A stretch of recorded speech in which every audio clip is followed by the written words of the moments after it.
Friends, ഞാനിന്ന് കൃഷ്ണൻ്റെ 2 drawing ആയിട്ടാണ് വന്നിട്ടുള്ളത്. അപ്പോൾ നമുക്ക് നേരെ വീഡിയോയിലേക്ക് പോകാം.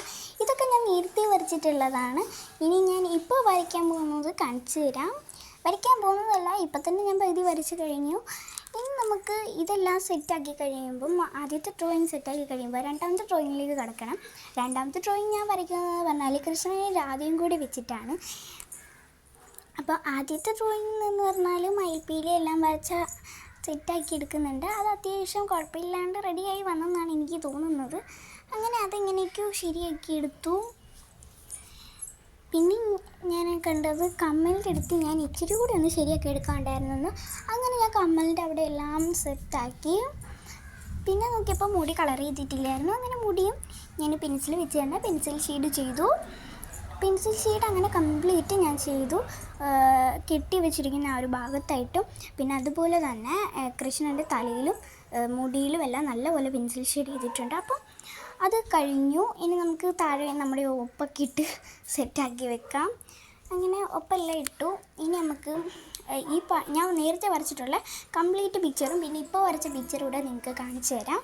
എന്നിട്ട് ഞാനിനി അടുത്ത് വരയ്ക്കാൻ പോകുന്നത് നമുക്ക് കാണാം. ഇതൊക്കെയാണ് ഞാൻ നേരത്തെ വരച്ചിട്ടുള്ള പിക്ചർ എന്ന് പറഞ്ഞാൽ. എനിക്ക് ഈ തോനെ ഇഷ്ടപ്പെട്ടിട്ടുള്ളതെന്ന് പറഞ്ഞാൽ ആ ഒരു പിക്ചറിലെ കലമാണ് കേട്ടോ. പൊട്ടിക്കിടക്കുന്ന ഒരു ലുക്കുണ്ട്. പിന്നെ അങ്ങനെ ഞാൻ വരച്ചിട്ടുള്ള എല്ലാ ഇതിലുണ്ട്. ഇനി നമുക്ക് പണിയെന്ന് പറഞ്ഞാൽ അടുത്ത ചിത്രം വരയ്ക്കാനാണ്. അപ്പം ഞാൻ അടുത്ത പേപ്പർ എടുക്കുകയാണ്. അങ്ങനെ ഈ ഒരു പേപ്പറിനകത്ത് നമ്മൾ ആദ്യം രാധയെ ലെഫ്റ്റ് സൈഡിലായിട്ട് വരയ്ക്കും, റൈറ്റ് സൈഡിൽ കൃഷ്ണനെയും വരയ്ക്കാനാണ്. അപ്പം ഞാൻ ഇതുപോലെ രാധയുടെ തലയുടെ ഒരു ഭാഗം വരയ്ക്കുന്നുണ്ട്. അപ്പം നമ്മുടെ അത്യാവശ്യം എല്ലാ പണിയും കഴിഞ്ഞു. ഇനി രാധയുടെ കണ്ണെഴുതി കൊടുക്കുക, പിരികെഴുതി കൊടുക്കുക, അങ്ങനത്തെ പണികളൊക്കെ ഉള്ളൂ.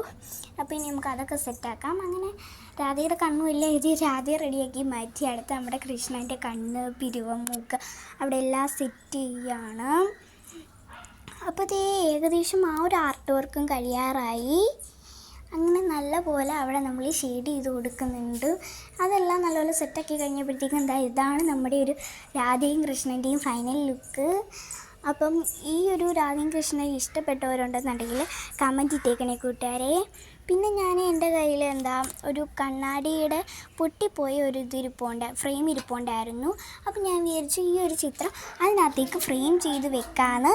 അങ്ങനെ ഞാൻ ആ ഒരു കണ്ണാടിയുടെ പൊട്ടിപ്പോയ ഫ്രെയിം എടുത്ത് അതിനകത്തേക്ക് ഇത് എങ്ങനെയൊക്കെ സെറ്റ് ചെയ്ത് വെച്ചു. അതിൽ വെക്കാൻ കുറച്ച് പാടായിരുന്നു കേട്ടോ. അങ്ങനെ അതിലോട്ട് എങ്ങനെയൊക്കെ ഞാൻ കുത്തിക്കയറ്റി വെക്കുന്നുണ്ട്. അപ്പം ഈ ഒരു ചിത്രവും പിന്നെ ഇത് ഫ്രെയിം ചെയ്ത് കഴിയുമ്പോൾ ഫൈനൽ ലുക്ക് ഇഷ്ടപ്പെട്ടവരുണ്ടെന്നുണ്ടെങ്കിൽ കമൻറ്റും ചെയ്യുക. വീഡിയോയ്ക്ക് സബ്സ്ക്രൈബ് കൂടെ അടിച്ചേക്കണേ കൂട്ടുകാരെ. അപ്പോൾ ഞാനതുപോലെ കയറ്റിയെല്ലാം വെക്കുന്നുണ്ട്. അതിൻ്റെ ഇടയ്ക്കോട്ട് കയറ്റി വെക്കുക ഒരു ഫ്രെയിമിൻ്റെ അടുത്ത്. അങ്ങനെ അത് 2 സൈഡ് വെച്ചു. ഇനി താഴത്തെ 2 സൈഡൂടെ വെക്കാനായിട്ട് മുകളിലത് 2 സൈഡ് ഞാൻ വെച്ചു. നമുക്ക് താഴത്തെ 2 സൈഡൂടെ കയറ്റി വെക്കാം. ആ ഒരു ഫ്രെയിമിനകത്ത് ആ ഒരു മൂലയ്ക്ക് ആണിയുള്ളതുകൊണ്ട് അതങ്ങനെ വെച്ചിരുന്ന് അതങ്ങനെ ഇരുന്നോളും. അപ്പോൾ ഇതാണ് ഫൈനൽ ലുക്ക്. അതിപ്പം എൻ്റെ ഈ ഒരു രാധ പിന്നെ കൃഷ്ണനെയും ഇഷ്ടപ്പെട്ടവർ വീഡിയോയ്ക്ക് ലൈക്കും സബ്സ്ക്രൈബും ഒക്കെ തന്നെ ചെയ്യണേ കൂട്ടുകാരെ. പിന്നെ ഒരു കാര്യം, എന്തെങ്കിലും കുഴപ്പം വല്ലതും ഉണ്ടെന്നുണ്ടെങ്കിൽ കമൻറ്റ് ഇട്ട് അതൊന്ന് അറിയിക്കണേ. Okay, bye bye.